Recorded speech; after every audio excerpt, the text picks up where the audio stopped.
I'm a full-grown adult man, but for some reason I need to have a little tiny motorcycle and I can't figure out which one to buy. I have absolutely no idea which little tiny motorcycle this 200-pound lightly shaved polar bear should be riding around. Yes, we know you're going to look stupid, but you're going to have a lot of fun. Check out this video to learn more about play bikes.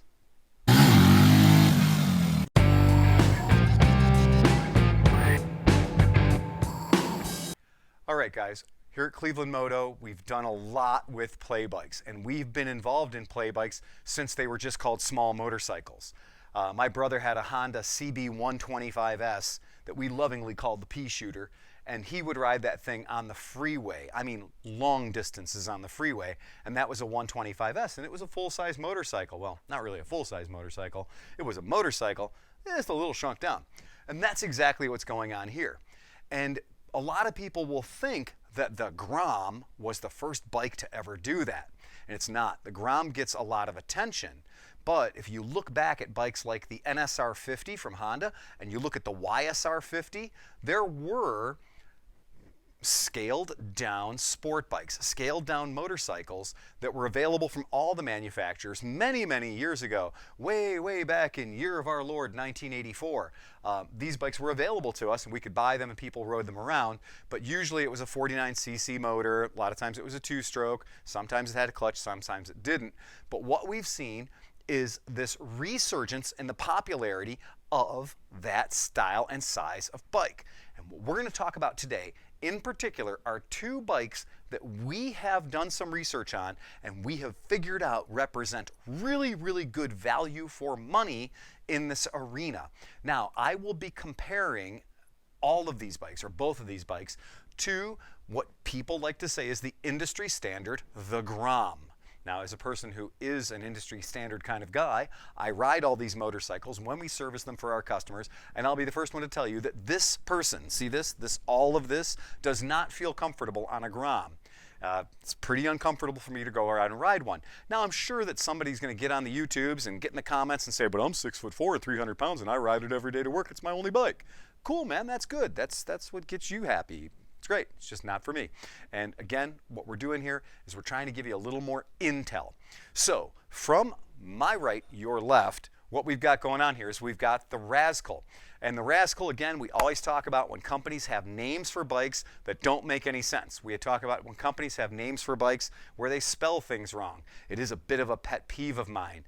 Everything from espresso to de Heist or whatever, but Razkull is R-A-Z-K-U-L-L, and that's the bike over here. That's the yellow and the white bike right next to each other. These are both 125cc. They have the venerable Honda laydown motor. That's that horizontal two-valve motor that Honda's been using for about ever. Late 50s, they came out with that powertrain. They've been using it ever since. And then when you take a look on that bike, you're going to see a 4-speed transmission. This bike is going to be price point at $1,899, so $1,899. Now, with these motorcycles, these are all street legal. In fact, check your laws where you live. It may, in fact, even be freeway legal. So just be aware of that. It could be freeway legal where you live. Now, one of the things that we do want to bring to your attention when we're looking at these things, again, check your local legislation. I'm not guaranteeing that every single bike is going to be available where you live or if it's going to be street legal where you live. Here where we are in Cleveland, Ohio, it is. Now, that's the Razkull. It's 125 cc's. To my left, we have the TNT135. Now, that's from a company called Benelli. Benelli is an Italian company, and that's a 135 cc bike. The Grom's a 125cc bike. Now, we're going to talk about what makes these two machines, the Razkull and the TNT135, we're going to talk about what makes them different, okay? There are a lot of differences. We're going to start with the price point and work our way down from there. So, the Razkull is $1,899, and that is amazingly a low price. That is a fantastically low price for any motorcycle that you can jump on and you can ride to work right now. It's really cool. And in fact, I'm doing a lot of research right now on some other ones that, if I know it's hard to imagine, but are cheaper than that. So we've had some customers tell us about things called like the Vader, you know, the Boom Vader. And we're looking into it. We're doing some research onto it right now. Right now it's ticking my, if it sounds too good to be true thing, it probably is too good to be true. We're seeing a lot of quality control issues with those. We're seeing a lot of metallurgy problems with those. So maybe nothing I want to put my butt on at 60 miles an hour, but that's not to say it doesn't exist and it's not out there. With anything in today's market, it's caveat emptor. Don't let some guy on the internet who's probably getting paid by the company he's shilling for tell you what you should ride. Find out who you trust, try the bikes yourself, and see what you think about them. So yeah, at $18.99, remember the Grom is $33.99, $3,400 before you even get it out of the dealership. That's just the sticker prices, $3,400, $33.99. That's $18.99. That's a lot of dollars of difference there. And the TNT on my left, that's $26.99. So $26.99, that bike's standing there, it's opening the door, and that's showing you a price that's $700 less than the Grom. Now, the TNT135 and the Grom are both fuel injected, EFI. That's pretty rad, the fact that we're getting a fuel injected bike for $26.99. That's super cool. And when you're looking at the Razkull, that's a carbureted bike. So you will want to do your homework on that and understand whether a carburetor works better for you or a fuel injection bike works better for you. I'm sure if you drill around on my channel, you can find me explaining the differences. Now, I would like to call attention to the fact that the TNT from Benelli does have a 5-speed gearbox, and that's super cool. I love having a 5-speed gearbox. It changes the dynamic of the bike. It really does feel different when you're riding it to have that extra 5th gear. I will tell you that when I'm riding Groms or I'm riding Razkull, I'm riding around on a 4-speed gearbox, and I am always looking for that 5th, 6th, 7th, and 8th, 9th gear to get as much as I can out of that little motor. Now, that being said, 4-speed, 5-speed, it doesn't take long of looking to realize that the motors are totally different. The Honda Grom and the Razkull have that lay-down Honda motor. Now, very simple motor design. Again, we've said it's been around forever. The Benelli TNT135 has a traditional vertical style piston. In fact, that's another big difference between these two bikes is the Grom and the Razkull, they both run a single overhead cam, but they only have 2 valves, one intake valve, one out valve. So one goes into, one goes out. When you get into the TNT135, that's when you're going to see a 4-valve head. That's 2 intake valves and 2 exhaust valves. Now, that does make this bike breathe a hell of a lot easier. And that's why we're going to see some difference in the numbers when you're riding these machines. It is more than just, oh, well, you know, where's one built? And that is the thing about the Grom. Remember that the Grom and the Razkull are both made in China. The TNT135, I checked, it is also made in China. So very similar on those fronts. We're going to talk about wheel size next. It's the same. So the TNT135's got a 120 by 70 by 12 on the front. It's got a 130 on the back. The Grom's got a 120 in the front and a 130 on the back. For some reason I can't figure out, the Razkull has a 120 on the front and a 120 on the back. I did look, and there's no doubt in my mind we could put a 130 back there if we wanted to, but it comes from the manufacturer with a 120 on the back of the Razkull. Okay. Wheelbase, well, how big are they? How far is it from where the front piece of rubber touches the ground to where the back piece of rubber touches the ground? And it's so close, you have to really get out the little measuring stick. So the TNT is the longest wheelbase with 47.8 inches. The Razkull is 47.7 inches, so 1/10 of an inch different. And the Grom is the shortest wheelbase of all with 47.2 inches, but they're all still 47 inches. So that's pretty neat. Weight on them, boy, manufacturers are tricky with this. You got to be careful because I think manufacturers have figured out when they're looking at a spec sheet, they talked to the dumbest customer they could find, the complete idiot walking through the mall, and said, what's important to you when you're looking at specifications? And they took those numbers and they figured out the way that they could measure those numbers that were the most favorable to them. So Honda says that their Grom weighs 231 pounds. And I think that's actually true if you take the oil, the gas, and the battery out of the bike. And that's really a terrible way to measure a motorcycle. We did check with the guys at SSR, and they do weigh their bikes as they would be on the road. So they have oil and battery in them when they do the weights. So Grom 231, keep in mind, with an asterisk after it. And then the Razkull's at 247 and the TNT135's at 255 pounds. So there is about a 8-pound difference between the fuel-injected TNT135 and the carbureted Razkull 125. So pretty cool. Now, gas tank, how much gas do they hold? Did y'all notice when you're looking around how big the gas tank looks on the Razkull? Well, there's a reason it looks big. It's a giant honking gas tank. This thing thinks it's an adventure touring bike. It thinks it's a light or super light or ultra light touring bike, because this bike holds 3.17 gallons, and that's not us taking their word for it. That's how much gas I was actually able to put into it, is over 3 gallons. So over 3 gallons in a play bike. Interesting, very interesting. The TNT135, the TNT135's 2 gallons, 1.9, and the Grom has 1.45. So the Grom's the smallest tank of them all, if it matters to you how far you can go on one of these ankle biters. So we're going to get into suspension now, because that is something that a lot of people are curious about. Did you notice that all these bikes have upside down suspension? That's pretty cool. That would be cool on a $3,000 bike. It would be cool on any motorcycle. It's super duper cool when it's on a little play bike. That's a neat thing that the manufacturers have decided to go with an upside down suspension system. Now, 2 of them are the same and 1 of them's different. Have you noticed a trend of what we're talking about here? 2 are the same and 1 is different.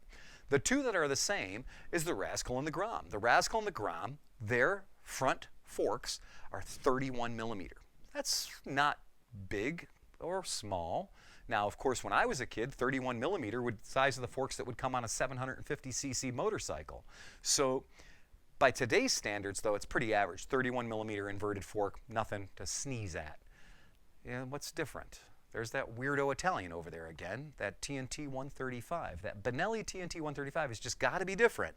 Can't have a 31 millimeter fork for that guy. Nope. He's got to have a 41 millimeter fork. So his fork is 10 millimeters larger than the other 2. Wow, just being different. And again, with forks, larger diameter is better. It's going to be stiffer. It's going to handle better. So good for them. We're going to talk about travel. 4.7 inches of travel on the Benelli with that big fat 41 millimeter fork. The Razkull, 4.7 inches of travel on the front. The Grom, 3.9, a little bit smaller, not a lot smaller, about 1 inch, about 1 inch less travel. The Grom advertises just under 4 inches of travel for the front. And on the back, you know, the 2 similars and 1 dissimilar again. The Razkull and the Grom on the back are right at 4 inches. And of course, the Benelli has to be different with its 5 inches. So it's more. It's an inch more of rear suspension travel on the Benelli TNT135. Super cool.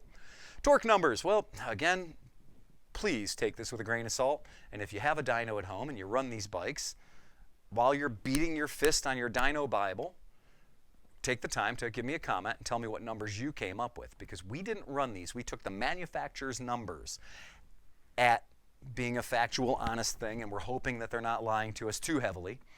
They're saying that you're looking at, on the Grom, they're saying that you're looking at 7.6.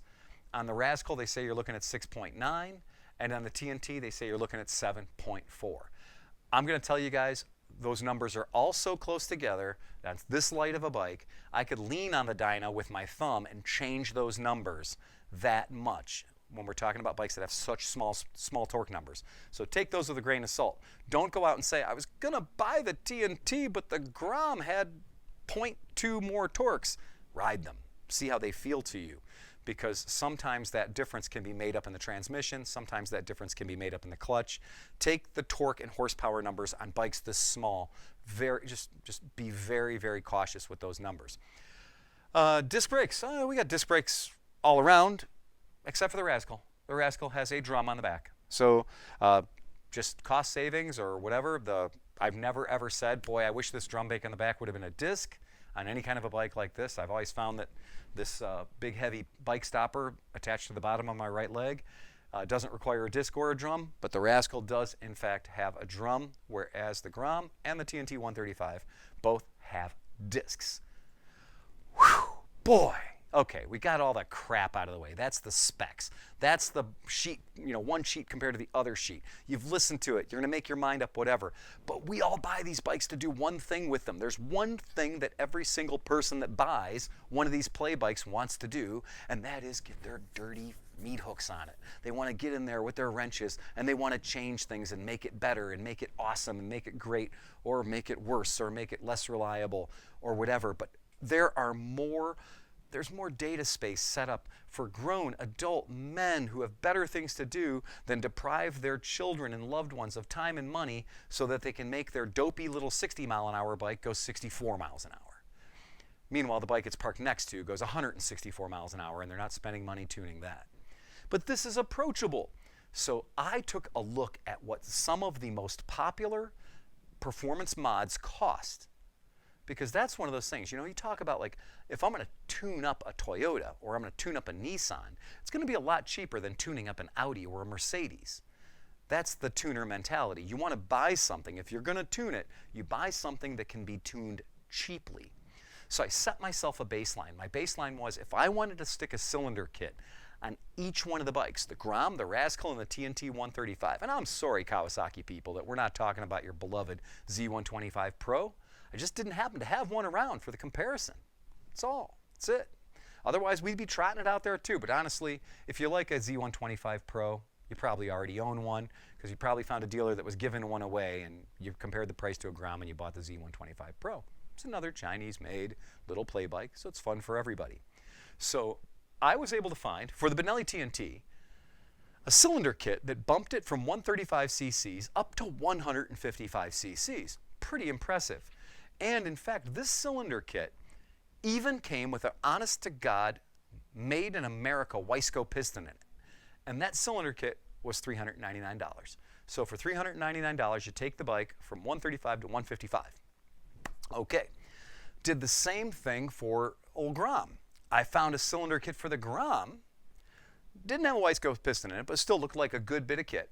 For the Grom, $369. Very affordable. Nothing wrong with that. You get into the Razkull. Now keep in mind, the Razkull and the Grom have basically the same motor in them. The difference is the Grom's fuel injected and the Razkull's not. When I got into the Razkull stuff, because we are sort of eating out of a different trough, I found cylinder kits down to like 89 bucks. Now I'm not saying that you should buy one. What I'm saying is a good one that had a real piston that I believed in, that was a good quality kit, was 229 bucks. So as you can see, just in the cylinder kit, the difference between the Grom and the Razkull is about 140 bucks. That gives you that idea. So we're shopping at a different shelf. We're in a different part of the stream here. And that's something that for people who do want to do a lot of tuning, rock on. Now, I would be remiss, and this would not be a Cleveland Moto long-winded video, if we didn't talk about just something insanely stupid that you could do with your hard-earned Copex to make these bikes wildly different. Because remember, outside, it's like 17 to Grizzle's Frankenstein. It's super chilly out there, and you've got nothing better to do in the wintertime than to dick around with your bikes. So here's what I found. For 850 bucks, you can get a Zongshen 18 horsepower motor, 13 foot-pounds of torque, that will fit in the Grom or the Razkull. 850 bucks. Now you'd think that'd be a pretty good deal because you're getting the whole motor now. You're getting the motor, but you're not just getting the motor. You're getting the motor, you're getting the coil. It's got an electric starter on it. You're getting the kicker. You're getting the carb. Wait. If you think about a la carting all those items to build any motorcycle, you're going to be in deep real quick. So what the hell is wrong with buying a Razkull for the 1,899 bucks and then spending another $850, right? And now you're at 2,700 into the project, but you've got a flamethrower 190cc motor in that thing that's putting out a claimed 18 horsepower. Well, I mean, that 18 horsepower, that's more than double what any of these bikes make from the factory. And since you're being a hoonigan anyway, and since you're being a nut, why not do that? Why not take the motor out of that bike and put it on the shelf and stuff that 190cc, 18 horsepower motor in there. It'd be fun, if nothing else, for a thought experiment. And since they give you everything you need in the box, I don't think we're going to get too deep into summer until we've built one of those, because I want to know what happens when you do all that. I want to know what it's like to have a bike that weighs 250 pounds that has over 18 horsepower in it. Bad ideas just flood my mind. You guys, comment. I'm certain that in all of these words I've said something that offended you or made you go, yeah, because we want to know what you think about this. Have you tried some of the weirdo bottom shelf Chinese stuff? What's been your experience? Let us know about it, because that's the only way we're going to get more information, is if you let us know, because we've beat the heck out of the keyboard. I mean, I have just been destroying Google trying to find information about these things and how to compare them in a way that's fun, and we can put it all together in one package. Remember, we're clevelandmoto.com. We have a Patreon. If you like these videos and you want to support us, you can go to patreon.com/ClevelandMoto and give us $1 or $2. We got a weird thing on the Patreon. If you give us $10 a month, we give you the super secret bat phone number. It's bizarre.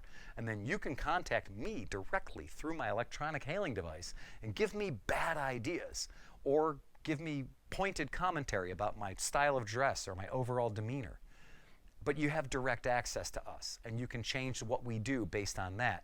But you got to commit to $10 a month on the old Patreon. Otherwise, for $5 a month, we send you some swag, t-shirts and stuff like that as we print them up for you. And then for $1, you're just one of those people, like, you kind of identify as being a Cleveland Moto person. That's cool. Get you up there, get you some intel, some data that other people aren't going to get access to some videos that other people aren't going to get. We got a weirdo podcast too, if anybody's crazy enough to listen to that. We've been doing a podcast for like 9 years. So yeah, check it out. Become part of the Cleveland Moto family. We will keep you entertained. You're not going to get a lot smarter, but you'll have more fun doing it. Remember, guys, ride fast, take chances.